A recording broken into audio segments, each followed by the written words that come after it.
The Navy of the Union of Soviet Socialist Republics is, in current standing, the second-ranking Navy in the world. One by one, ship by ship, Soviet sea power shows the flag, makes its presence felt. The Red Navy today has strategic mobility. It moves ships great distances from home ports and transfers them freely between the Baltic, the Arctic, the Black Sea, and throughout the Mediterranean. The Russian system of interconnecting internal waterways permits the transfer of submarines, destroyers, and small ships between the Northern Fleet, the Baltic Fleet, the Caspian Flotilla, and the Black Sea Fleet. The Northern Sea Route provides even more mobility during late summer and fall. The Northern Fleet, based on the Murman coast, is the primary Soviet fleet. Its ships and submarines cruise the Arctic and the entire Atlantic. Aircraft from this northern region can fly as far as Havana and have been seen on reconnaissance flights near Newfoundland. The Soviet Pacific Ocean Fleet operates from a system of bases from the polar regions down through the Kurils to Vladivostok. The rise of the Russian Navy parallels the emergence of the Soviet Union as a strong competitor for world markets. The rapid expansion of her sea power has enabled Russia to project her national interests around the world.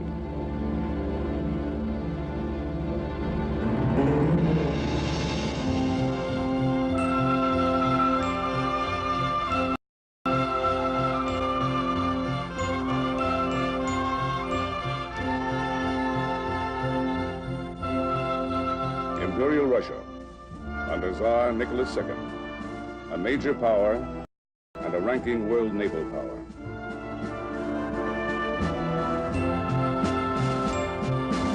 Imperial Russia boasts two main fleets, the Baltic Fleet in the west, in the south the Black Sea Fleet and Caspian Flotilla, in the east the Amur River and Siberian flotillas.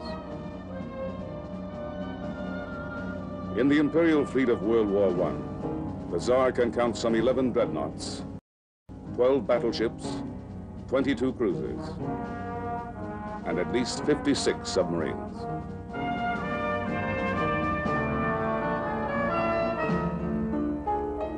This fleet will be surrounded, scuttled, or sunk in the years of revolution which will sweep away old Russia.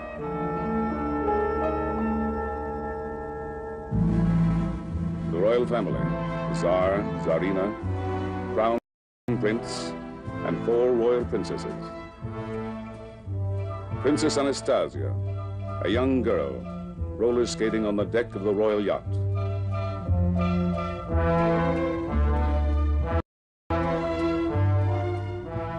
And across Europe at Sarajevo, Archduke Ferdinand walks to his destiny. And Europe is at war.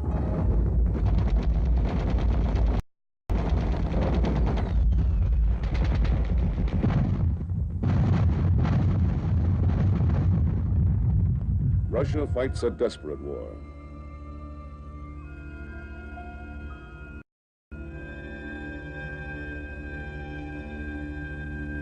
In the south, the Black Sea Fleet mounts a successful amphibious assault against the Turks.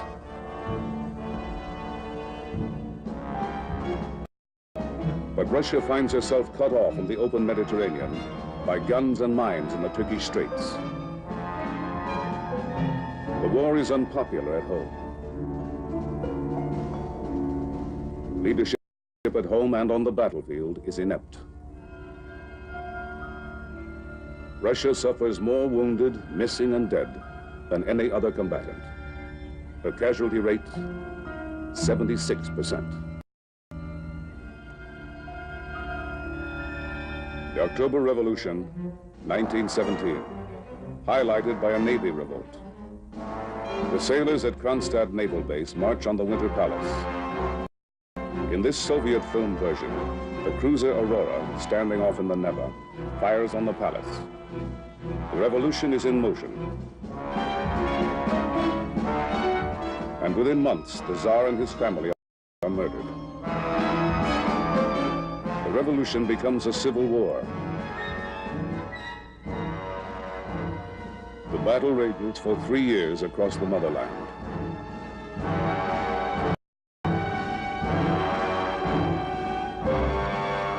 Admiral Kolchak aboard one of his ships. He receives heavy Allied backing as he leads the white Russian forces in Siberia. He will be defeated and executed by the Bolsheviks.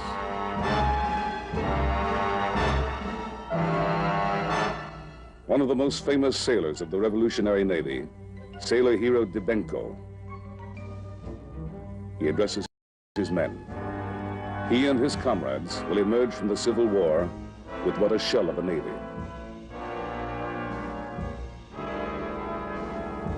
In the Black Sea, a Russian battleship is torpedoed and sunk by a Russian destroyer. 7 battleships, 2 cruisers and 8 destroyers, submarines and other ships are lost at Sevastopol. 2/3 of all the warships at Novorossiysk are run aground or blown up by their crews.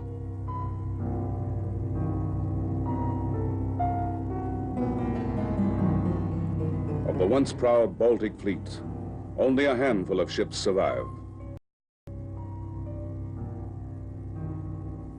But worse days are to come.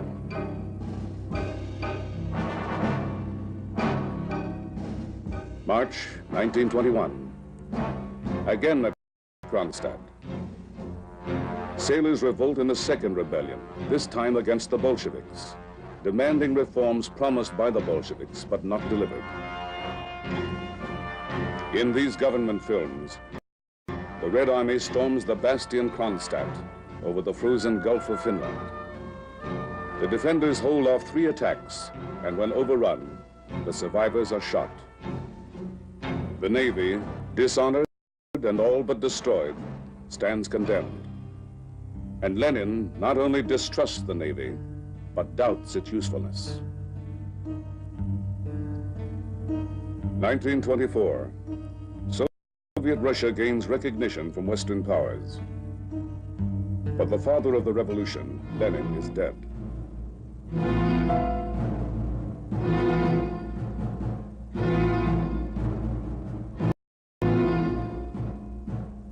The curtain falls on the first act of the communist experiment.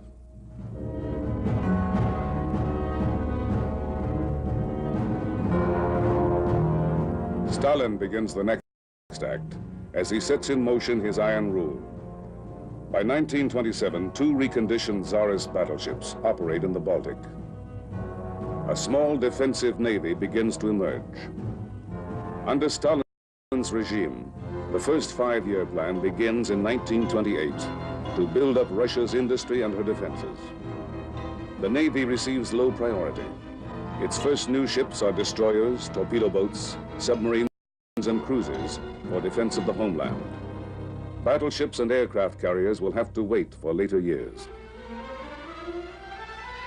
Aircraft construction and parachute training are a part of the new military buildup.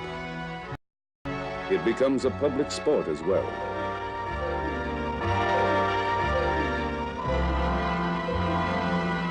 In 1932, the Imperial Japanese Army invades northern Manchuria.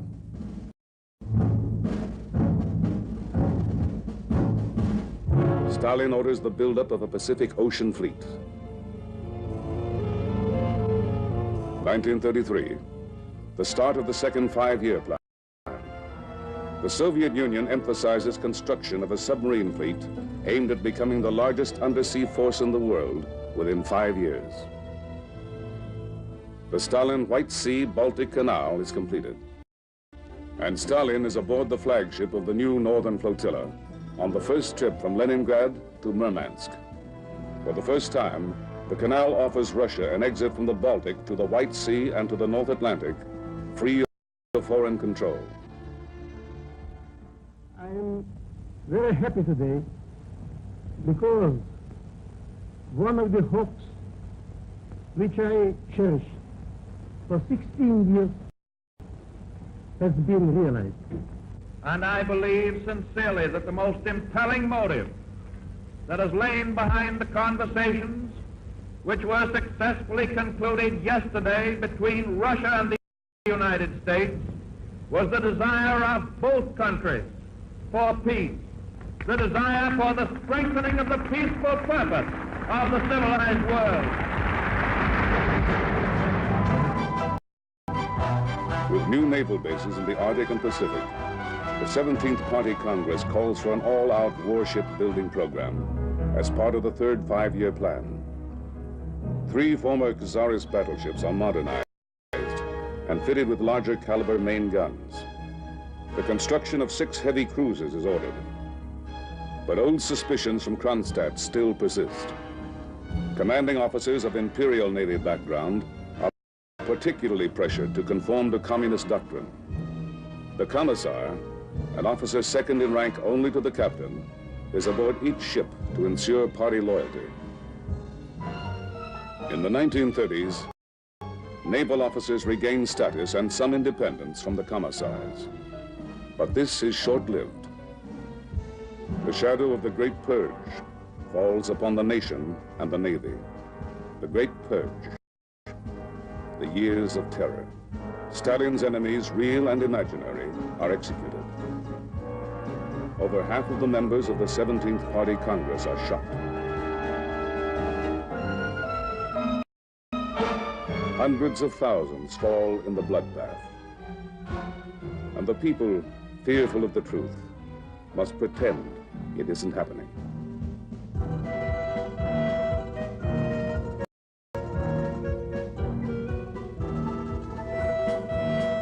The estimate, half of the Red Navy's officer corps is dead. The commander-in-chief of the Navy, purged. Commanders of the Baltic Fleet, the Northern Fleet, the Black Sea Fleet, purged. All 8 admirals alive at the start of the purge are liquidated before it ends.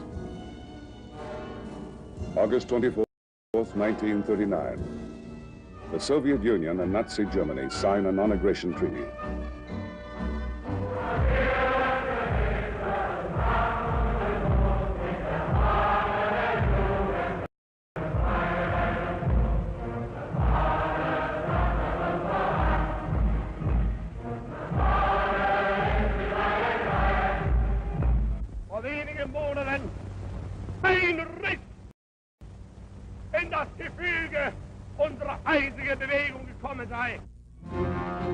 Within a month, Hitler invades Poland. Stalin follows suit and occupies eastern Poland.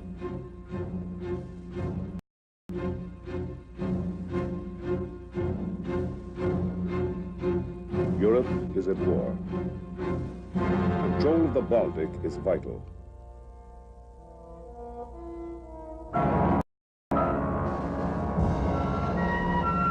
German naval units move on the treaty port of Danzig and take ports in the Polish corridor.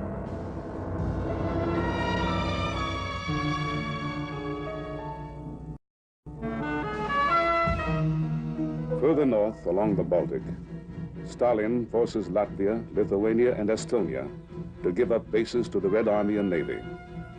Now, the Soviet Union wants Finnish naval bases and airfields. But Finland resists, and the Russians strike across the border. For 105 days, the Finns hold. And then, the end. Overpowered, outgunned but not outfought, Finland grants Soviet demands. Now on the brink of Hitler's invasion, 3 5-year plans have seen the keels laid for over 500 warships, including 82 destroyers and 14 cruisers. More than 300 of these ships are already in commission. Pride of the fleet, however, is the largest submarine force in the world. Over 200 submarines and almost 100 more under construction. The Naval Air Arm, 2,000 aircraft, but inferior, woefully antiquated. No match for German strength. Anti-aircraft artillery, a dramatic increase in number, but fleet bases are judged vulnerable to air attack. Russian strategists fear the overwhelming strength of the Luftwaffe will imperil fleet operations. June 1940. The Soviet Union occupies all the Baltic states. She also moves on Romania. The lower Danube is now in Russian hands. On the eve of the German attack, Soviet shipyards are busy. 219 ships under construction. Here lie the dreams of the Soviet Navy of the future. Here are hulls of great cruisers and battleships, which will never be completed. Many the Nazis will seize as they slash into Russia.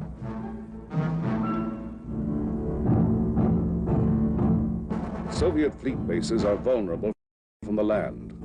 The German plan: cut off, isolate, and eliminate the Red Navy as a factor in the war.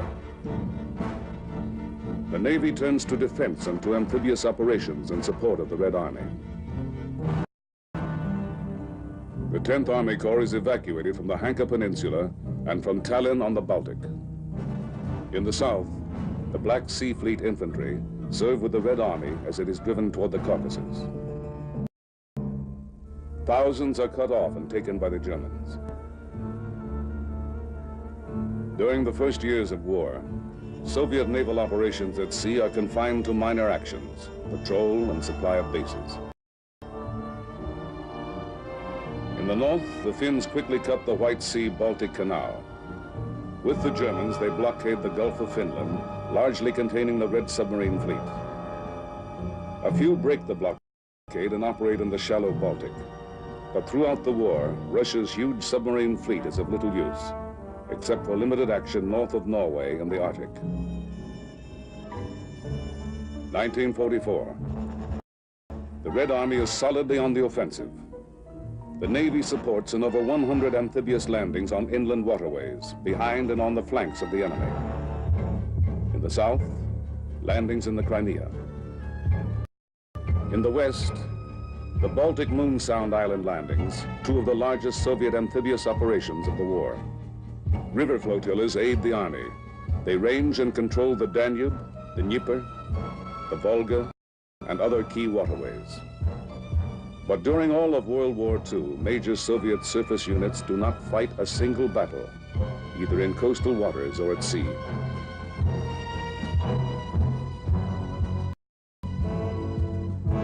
Aircraft account for more than one-half of the enemy ships sunk.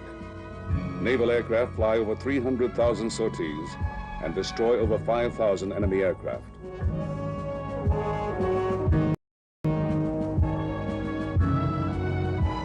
Although the Soviet Navy wins little as a result of naval action during the war, it gains important strategic prizes in the post-war world.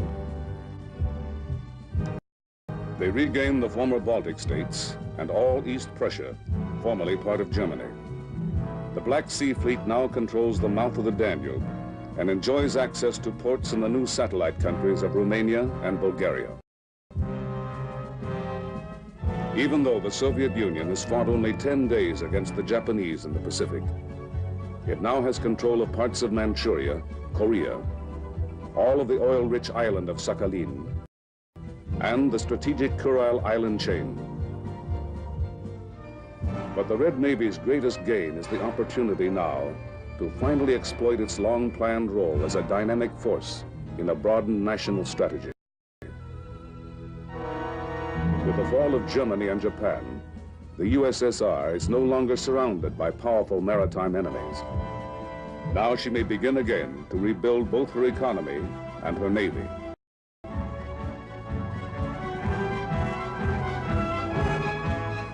The Soviet Union immediately registers all captive ships. And again, the Soviet Navy must for the time being concentrate on coastal defense, with promise of major warships to wait, but not for long. The post-war Navy places the Soviet naval officer in a special class. A conscious effort is underway to create an elite corps and foster naval tradition even in the cadet corps, usually drawn from officers' families. East European satellites are directed to rebuild shipyards and provide ships for the new Soviet merchant marine and high seas fishing fleet, while Soviet shipyards will concentrate on warship construction. Polish, East German, Bulgarian, Romanian, Yugoslav, and Albanian ports are now available to Soviet ships.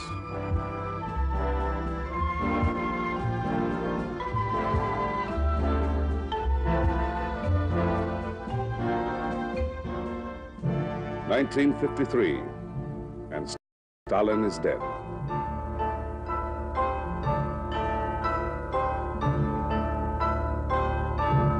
Khrushchev rises to power, and with him come vital decisions as to the level of technology to be employed in the Navy of the future. Now the Soviet Union looks to nuclear power. It develops long-range cruise missiles launched from aircraft, ships, or submarines, as well as submarine-launched ballistic missiles.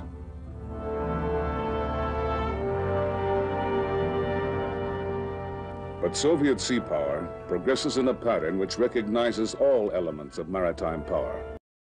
Warships are just one part.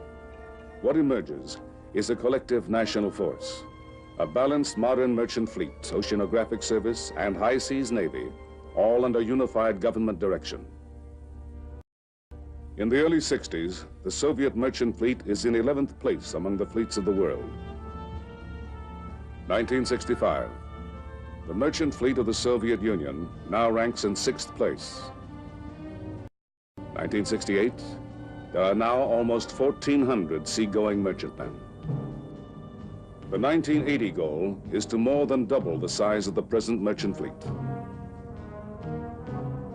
Over 80% of this fleet is less than 10 years old, and the Soviet Union is striving to attain the capability of carrying 75% of their trade in ships flying the red flag.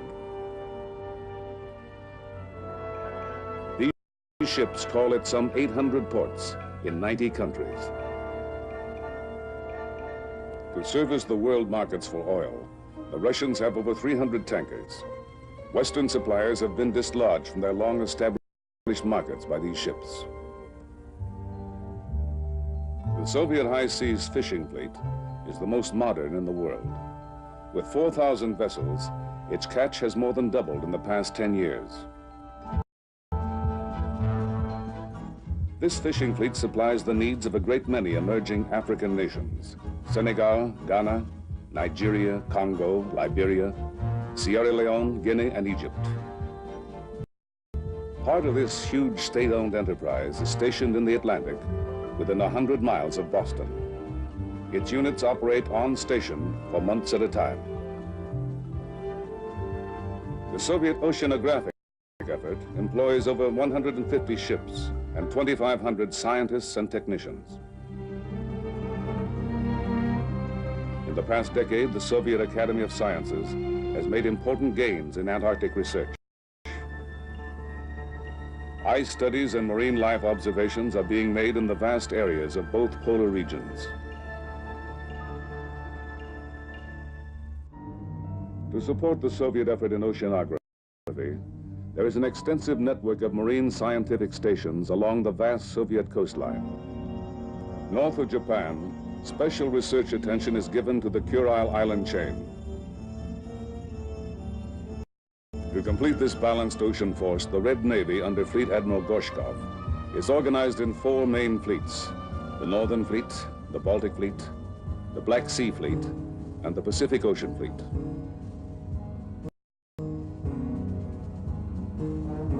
To make their ships harder to identify throughout the world, the Soviet Navy makes random changes in the pendant numbers of submarines and ships as they transit freely from home waters.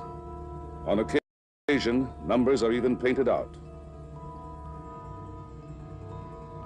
Mobility is the key to the present-day Red Fleet. Now, by using ports in client and satellite countries, they have better access to the North Atlantic and Mediterranean than in years past. In the Mediterranean, replenishment anchorages provide logistic support without international obligations. In this replenishment anchorage, 2 Dawn-class tenders support submarines, cruisers, and destroyers. Depending on the season and the political climate, the Soviets have deployed 30 to 50 warships and auxiliaries from the Black Sea and other fleets to the Mediterranean. Today, the Soviet Navy is benefiting from the far-sighted planning of the 50s. Their submarine force is the largest in the world, approximately 350 undersea craft, all built since the end of World War II. About 1 in 7 is nuclear-powered. 35 can fire ICBMs from beneath the sea, and over 40 can fire the cruise missile.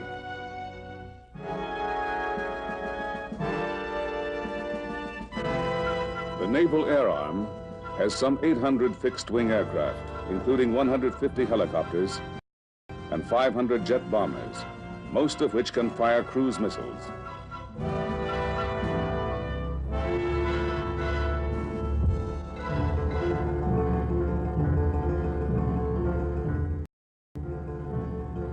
This task force patrolling the Mediterranean reflects the success of the Soviet fleet building program. A product of the early Khrushchev era is the Kinder-class guided missile cruiser.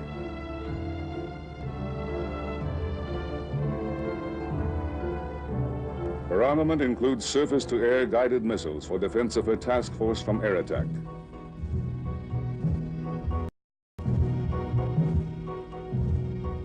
Among 200 destroyer or escort ships in the Red Fleet, 6 or more of this class are operational in 1969. Another new design in the modern Soviet Navy, this Kashin-class guided missile frigate. The largest warship in the world having gas turbine propulsion, she is capable of 35 knots.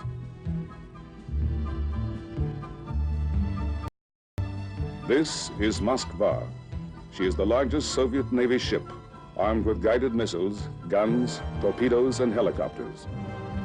Boasting an impressive array of sophisticated electronic sensors, she represents the current high watermark in Russian ship design. Today, Soviet ships can patrol off any coast in the world.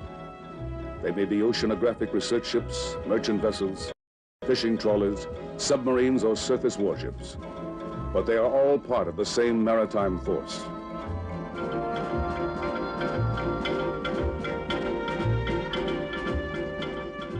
Closely commanded through a modern system of communications, they can respond rapidly anywhere in the world to any situation. Marines, destroyers, and small ships between the Northern Fleet, the Baltic Fleet, the Caspian Flotilla, and the Black Sea Fleet. The Northern Sea Route provides even more mobility during late summer and fall. The Northern Fleet, based on the Murman coast, is the primary Soviet fleet. Its ships and submarines cruise the Arctic and the entire Atlantic. Aircraft from this northern region can fly as far as Havana and have been seen on reconnaissance flights near Newfoundland. The Soviet Imperial Russia, under Tsar Nicholas II, a major power and a ranking world naval power.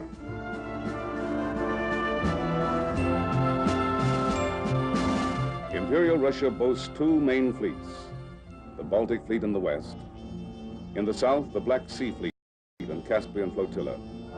In the east, the Amur River and Siberian flotillas. In the Imperial Fleet of World War I, the Tsar can count some 11 dreadnoughts, 12 battleships. The Pacific Ocean Fleet operates from a system of bases from the polar regions down through the Kurils to Vladivostok. The rise of the Russian Navy parallels the emergence of the Soviet Union as a strong competitor for world markets. The rapid expansion of her sea power has enabled Russia to project her national interests around the world.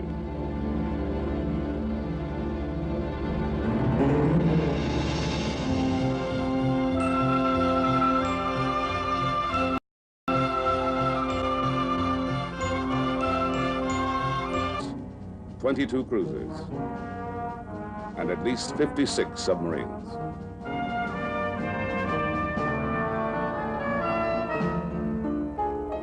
This fleet will be surrounded, scuttled, or sunk in the years of revolution which will sweep away old Russia.